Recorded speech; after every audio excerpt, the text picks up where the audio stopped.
হত্যাকাণ্ডের দুটি গ্রুপ জড়িত, একটা হলো মদতদাতা গ্রুপ আর অপরটি হচ্ছে এক্সিকিউশন গ্রুপ। মদতদাতা গ্রুপ যে আপনারা জানেন, মাস্টার মাইন্ডের নাম আপনারা জেনেছেন, শাহিন। শাহিন তো 30 তারিখ তো তারা গেলেন 3 সদস্যের টিম, এর মধ্যে একজন মেয়ে ছিল, আর একজন হলো এক্সিকিউশন গ্রুপের মূল নেতা, তারা সত্য সেখানে গেলেন। সে গিয়ে 10 তারিখ পর্যন্ত থেকে সেখানে কে কি কাজ করবে, কে গাড়ি ভাড়া করবে, কে গাড়িতে থাকবে, কোন গাড়ি কোন লোক থাকবে, সব কিছু এক্সিকিউশন গ্রুপের যে মূল নেতা, পূর্ব বাংলা কমিউনিস্টের নেতা, যিনি বুয়া নাম ধারণ করে ইন্ডিয়াতে গিয়েছিলেন, মানে আমানুল্লাহ নাম ধারণ করে, তার নাম হচ্ছে শিমুল ভুইয়া। শিমুল ভুইয়াকে দায়িত্ব দিয়ে ওই মেয়েটাকে রেখে কিন্তু 10 তারিখ কিন্তু মানে মদতদাতা যে মাস্টার মাইন্ড শাহিন বাংলাদেশে এসে 20 তারিখ ফ্লাইটে করে দিল্লি থেকে উনি কাঠমান্ডু থেকে 21 তারিখ উনি দুবাই হয়ে মেবি তার যে দেশের পাসপোর্ট সে দেশে হতে চলে গেছেন। আর যে গ্রুপটাকে রেখে আসলেন, মানে এক্সিকিউশন গ্রুপের লিডার, পূর্ব বাংলার কমিউনিস্ট নেতা, গলাকারকার পার্টির প্রধান, সে তো সেখানে ছিলেন, সেখানে বাকি সমস্ত কাজগুলি উনি করেছেন, এটা তো আমরা বলেছি। এবং সেখানে করে উনি আমাদের কাছে অনেক গুরুত্বপূর্ণ চাঞ্চল্যতা দিয়েছেন, যার প্রেক্ষিতে আমাদের এখন একটু, তারা যেহেতু ইন্ডিয়ান টিম কাজ করছে সে কারণে আমরা এখন যাচ্ছি না, ওদের কাজ এখানে শেষ হলেই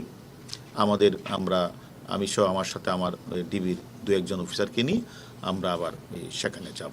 এখনো পর্যন্ত হত্যার মূল কারণটা কি খুঁজে পেয়েছেন আপনারা? দেখেন আসলে কেন করা হয়েছে, আসলে দেখেন আমি দেখি এটা আসলে আপনি ঠিকই বলেছেন, যে কোনো হত্যাকাণ্ডের পিছনে তো একটা কারণ তো অবশ্যই আছে।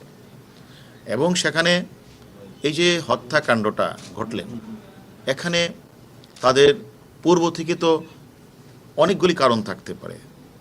সেখানে তার সাথে পূর্ব শত্রুতা থাকতে পারে, টাকা পয়সার লেনদেন, আর্থিক বিষয় থাকতে পারে, রাজনৈতিক বিষয় থাকতে পারে।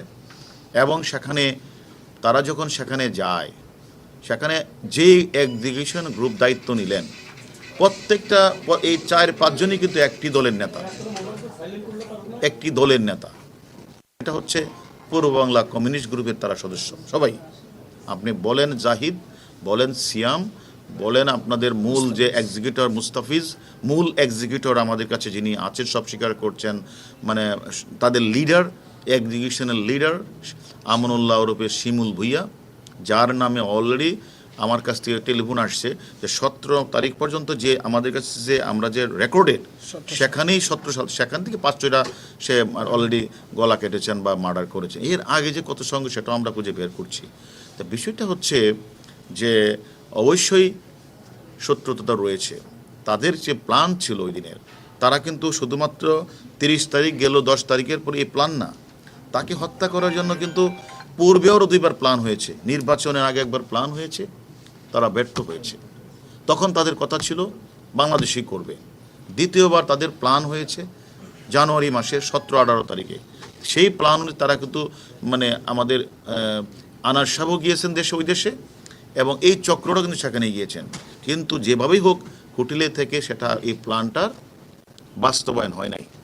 তৃতীয় ধাপে সেই প্ল্যানটা তাদের বাস্তবায়ন হয়েছে, এবং তারা তাকে চেয়েছিল যে দেখেন শাহিন কিন্তু গেলেন, কিন্তু 10 তারিখ চলে আসছেন, সেখানে 12 তারিখ থেকে আমাদের এমপি মহোদয় গেলেন, সেখানে গোপালের বাসায় ছিলেন, সেখানে পরের দিন আমি যে কথাটি বলেছি আপনাদের তার বাসায় গেলেন। সেখানে কিন্তু যে ঘটনাটা, সেখানেও কিন্তু তাদের কথা ছিল তাকে প্রথম কিন্তু তারা হত্যাটা করবে না, প্রথম তাকে হানি টেপের মতোই তাকে মানে ভয় দেখাবে, তাকে নোট ছবি, তার যে নোট ছবিটা তারা তুলে ছবিটা দিয়ে তাকে 2 দিন ব্ল্যাকমেল করবে। তার কাছ থেকে, তার ইন্ডিয়া যে বন্ধু বান্ধব তাদের কাছ থেকে অথবা বাংলাদেশ থেকে টাকাটা নিয়ে আসবে শাহিন, একে যত কোটি টাকায় পারে। কিন্তু তাদের মূল উদ্দেশ্যটা ছিল তাকে হত্যা তাকে করবে, কিন্তু 2 দিন তাকে রাখবে, রেখে তাকে বিভিন্ন জায়গাগুলি তাতে টাকাটা নিবে। ওই টাকার যে ইনকামের পার্ট, এটা কামলাদের দিবে, অর্থাৎ যে কামলারা এক্সিকিউশনের দায়িত্ব নিয়েছেন। কিন্তু তারা যেটা বললেন, যেটা হলো মানে দুর্ভাগ্য, যে তারা যখন তাকে একটা পর্যায়ে যাওয়ার পরে দস্তাবেজের এক পর্যায়ে তাকে একটা ক্লোরোফর্ম এটা ক্লোরোফর্ম মানে চেতনানাশক ঔষধ তার মুখে নাকে দিয়ে দেয়, হয়ে যায়। তখন তারা ছবি তুলেছে তার নোট, কিন্তু পরবর্তী পর্যায়ে তার আর জ্ঞান ফিরে নাই। তখন তারা আর তাদের যে ওই 2 দিনের প্ল্যান সেটা বেঁচতে গেছে। তখন তারা তাদের যে পূর্ববর্তী প্ল্যানে চলে আসছে যে না, তাহলে তাকে দুটি কাজ করতে হবে, কারণ সে তো নাই। তখন তাকে এটাকে সরিয়ে এমনভাবে গুম করতে হবে, এমনভাবে তার মোবাইলগুলিকে অ্যানালাইসিস করে বিভিন্ন জায়গায় দিতে হবে যেন তাকে যেন এই জায়গায় যে ক্রাইমটা হয়েছে এটা যেন খুঁজে না পারে। তখন তারা যেটা করলেন, ওই যে কাজটা করার কথা তারা বিভিন্ন, আপনারা ছবিতেও দেখেছেন, এটা করে তারা মোবাইলগুলি নিয়ে যায়। একজন আমাদের হাতে যে তাকে দিয়ে দিলেন 4টা মোবাইল। সে তখন বেনাপুলের কাছে গিয়ে আমাদের আনার সাহেবের যে অ্যান্টি গ্রুপ আছে ঝিনাইদহ বা ওই বঙ্গে, 4টা মোবাইল থেকে 4টা রিং দেয়, অর্থাৎ বোঝানোর জন্য ওই মানে ওই মোবাইল থেকে বোঝানোর জন্য যে কথাটা এরকম বলবে যে শেষ, অর্থাৎ যাতে আইন শৃঙ্খলা বাহিনী যেন ওদের পিছনে ঘুরে, ওই যাদের কাছে টেলিফোনটা করেছে ওদের পিছনে যেন ঘুরে, মানে আর অন্যদিকে যেন দাবিতে না হয়। মানে প্লেস অফ অকারেন্স, ঘটনাস্থলটা কোনো সময় বললাম না, মেসেজ দিলেন কলকাতা দিল্লি, কোনো সময় মেসেজ আসলো সে তার লোকেশন হলো ওই মুজাফফরাবাদ, আবার আরেকজন চলে আসলো হলো এই বেনাপুলের এসে, বেনাপুলেতে আবার বাংলাদেশের নাম্বারটা আবার ঢুকে, অর্থাৎ বাংলাদেশে এসে তার যে মানে আমরা যতটুকু শুনেছি যে অ্যান্টি গ্রুপ, অর্থাৎ একজনের সাথে একজনের দ্বন্দ্ব থাকে, ওই অ্যান্টি গ্রুপের কাছে এই কথাগুলি বলতে, অর্থাৎ যাতে আমাদের আইন শৃঙ্খলা বাহিনী যখন আমরা খোঁজ নিব তার অ্যান্টি গ্রুপ জড়িত কিনা, তখন দেখবো মোবাইলের সাথে একটা ইন্ডিয়া মানে বা বেনাপুলের কাছ থেকে একটা রিং আছে। তারা এরকমভাবে অত্যন্ত সূক্ষ্মভাবে, এবং তারা একদিকে লাশ গুম করা, লাশের অস্তিত্ব না পাওয়া, এবং বাংলাদেশি যে অপরাধীরা যারা এই কাজটি করেছেন, মানে মদতদাতা এবং এক্সিকিউশন গ্রুপের মূল নেতা এবং মূল নেতার সাথে যারা ছিল সবাই কিন্তু এক্সিকিউশন করে আবিষ্কার করা লোক, এবং তারা এই কাজটা করে আমি মনে করি তারা মানে একজন ধরা পড়েছে ইন্ডিয়াতে, জাহিদ, সেটাও আমাদের মূল এক্সিকিউশনেরই রিক্রুট করা লোক, তার দলেরই সদস্য, পূর্ববাংলা কমিউনিস্টের সদস্য। এবং এখন যে প্রশ্নটা করেছেন আপনি, যে অ্যাকচুয়ালি আসলে আমাদের তদন্ত অনেক রয়েছে, এরা আমাদের আসামিদের জিজ্ঞাসাবাদ করছে, আমরাও সেখানে যাব, ঘটনাস্থল পরিদর্শন করব, আমরাও ওই আসামির সাথে কথা বলবো, তারপরে তার কথার সাথে ওইখানের যে লোকেশান বিভিন্ন ধরনের মানে এইগুলি আমরা মিলাবো। তারপরে আমরা এখন অনেকগুলি বিষয় নিয়ে কিন্তু আমরা কাজ করছি। আমরা মনে করি তাদের বারবারই প্ল্যান ছিল যে মানে বাংলাদেশে এটা করা যায় কিনা, কিন্তু মদতদাতা মাইন্ড সে কিন্তু বারবার বলছে না, এটা বাংলাদেশে করা যাবে না, যার কোনো ফলশ্রুতিতে 2বার সে কিন্তু ওখানে গিয়েছেন, 3য়বার ওরা এটা সাকসেস হয়েছেন। আমি মনে করি আমরা একটা বিষয়ে যদি একটু বলতেন যে তাহলে কি আমরা বলতে পারি যে ব্যবসায়িক দ্বন্দ্বে এই হত্যাকাণ্ড, যেহেতু আপনি বলছেন তার কাছে টাকা আদায়ের চেষ্টা করছিল তারা, তাহলে কি মোটিভটা কি ওইদিকে? আমি তো আপনাকে বলেছি যে তাকে নিয়ে যাওয়া তাদের উদ্দেশ্য অনেকগুলির মধ্যে আমি একটা উদ্দেশ্য বললাম যে হত্যাকাণ্ডটা কী কারণে হত্যাকাণ্ড সংঘটিত হয়েছে, স্পেসিফিক রিজনটা তো আমরা এখনো বলতে পারছি না। তার মধ্যে সাপোর্টিং অনেকগুলো বিষয়, যে মানে তাদের মূল উদ্দেশ্য ছিল এটা হলো মানে একটু নিয়ে তুলে সেই ছবিগুলি দিয়ে তাকে 3 দিন আটকে রেখে অপহরণের মতো কিছু টাকা আদায় করা যায় কিনা, এটা একটা উদ্দেশ্য ছিল।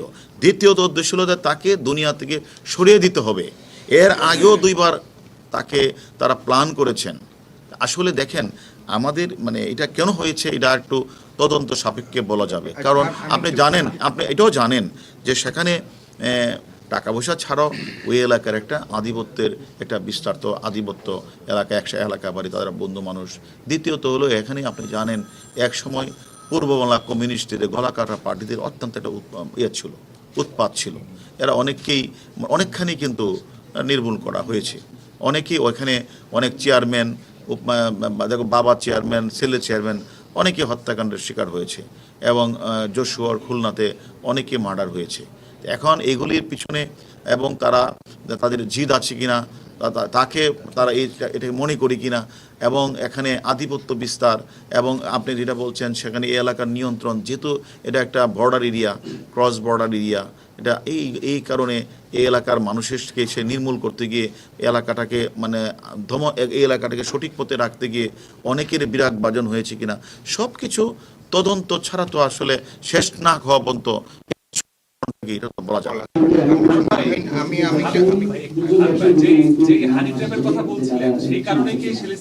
আমি আমি হানি টেপের কথা বলছি না, আমি যেটা বলছি তাকে তার মানে সে তাকে যখন সে শাহিন যখন এখান থেকে বলতেছিল যে তোমরা তাকে এখানে মানে করো, মানে যখন সে ভিতরে ঢুকে গেলেন, তখন তার মোবাইলটা নিয়ে কিন্তু ফয়সাল সে কিন্তু বাহিরে গেছে অনেক দূরে, তার মোবাইল নিয়ে সেখানে কিছু রিং টিং দিয়ে আসছে, অর্থাৎ বোঝাতে চাচ্ছে এখানে মানে তার লোকেশনটা এখানে কখনোই ছিল না, অর্থাৎ দূরে ছিল। এই জন্য এখানে যেহেতু লোকেশন তার এখানে না, লোকের অনেক দূরে, মানুষ খুঁজলে তো লোকেশন অনুযায়ী খুঁজবে, তখন এখানে তারা উচ্চা ছিল যে 2 দিন রাখবে, রেখে সেখানে তাকে হয়তো তার কাছ থেকে মানে তাকে আটকিয়ে রেখে অথবা কিছু ছবি টবি তুলে তাকে 2 দিন কিছু টাকা নেওয়া যায় কিনা, এটা কিন্তু তাদের মূল গেম না। তাদের মূল গেম প্রথমবার, দ্বিতীয়বার, তৃতীয়বার মূল গেম তাকে দুনিয়া থেকে সরিয়ে দেওয়া তাদের উদ্দেশ্য।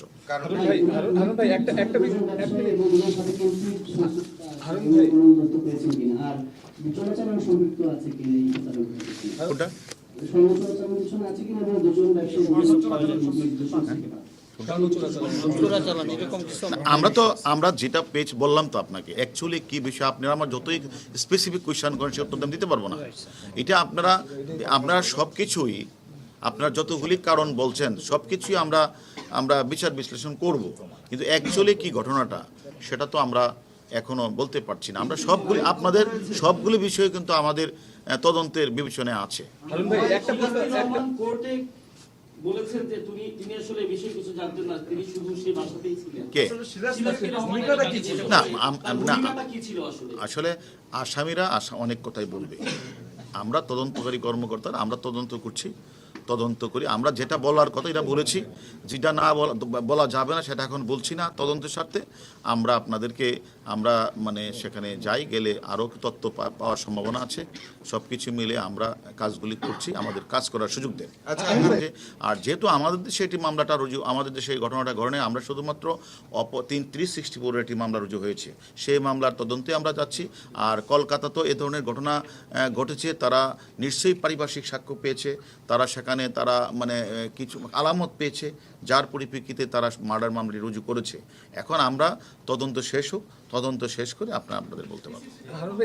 একটা বিষয় একটু বলি, যেহেতু আসামিরা বলছে যে হুন্ডির টাকা নিয়ে সমস্যা ছিল, এবং সেই বিষয়ে একটু আগে আপনি উল্লেখ করেছেন আসামিরা বলছেন ব্যবসা। কোন আসামিরা? আপনি বলছিলেন যে হুন্ডির টাকার এই নিয়ে আদান প্রদানে তাকে ব্ল্যাকমেল করতে চেয়েছিলেন। না, এটা আসামি টাকা নিয়ে আসার ব্যাপারে আপনি সেই ব্যাপারে কি কোনো আসামিদের সাথে তো আগে পরিচয় ছিল, এমপির কি কোনো যোগসাজশ ছিল কিনা? সে তো নিজে থেকে গিয়েছে ওইখানে ভারতে, কলকাতায়। এটা তো আমি আরো কয়েকবারই বলেছি, এমপি সাহেবের সাথে মাস্টারমাইন্ড মদতদাতার তো একটা বন্ধুত্ব সম্পর্ক ছিল, পাশাপাশি এলাকা বাড়ি, এটা আমি বলেছি সম্পর্ক ছিল। এবং আর অন্যান্য যারা ছিল যে কাজটা তারা করেছে এক্সিকিউশনের পার্ট, তারাও তো পরিচিত, তারাও তো এক এলাকার বাড়ি। এটা তো এটাই তো আমাদের তদন্ত, তাই না? এমনও তো হয় যে অনেক মার্ডার হয়েছে, বছরের পর বছর কোনো তথ্য পাওয়া যায় না, 3 বছর পরেও তথ্য পাওয়া যায়। এমনও ঘটনা তো আমাদের কাছে আছে যে লাশটাকে তারা এমনভাবে গুম করে তার দেহ থেকে মাথা থেকে তার মুখের ফেস সবগুলি বিচ্ছিন্ন করে। যেমন কিছুদিন আগে আপনারা জানেন যে কামরাঙ্গীরচরে একজন শিল্পপতিকে হত্যা করেছে, তার মাথা আলাদা করেছে, মাথা থেকে খুলি আলাদা করেছে, তার মুখের ফেস আলাদা করেছে, বিভিন্ন জায়গায় ফেলে দিয়েছে। আমরা সেই ঘটনাও কিন্তু একটু সময় লেগেছে, আমরা কিন্তু যে মূল যে মাস্টার মাইন্ড সে তখন হজ করে, তো হজ করা থেকে সে 5 জনকে অর্ডার করেছে মানে এক্সিকিউশনের পার্ট করার জন্য। আমরাও সে 5 জনকে গ্রেপ্তার করেছি।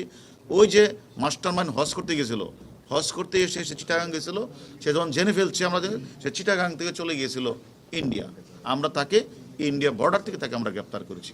আমি মনে করি যে মানে সব কিছুই আমরা আমাদের চৌকস তদন্তকারী দল আছে, এবং আপনারা এটাও জেনে খুশি হবেন ইন্ডিয়ান পুলিশরাও এটা অত্যন্ত গুরুত্ব দিয়ে তারা বাংলাদেশেও কাজ করছে, আবার তারা ইন্ডিয়াতেও তারা তাদের ওই আসামিকে নিয়ে তারা বিভিন্ন জায়গায় অভিযান পরিচালনা করছে। আমি মনে করি একটু অপেক্ষা করেন, সব কিছুই পাওয়া যাবে।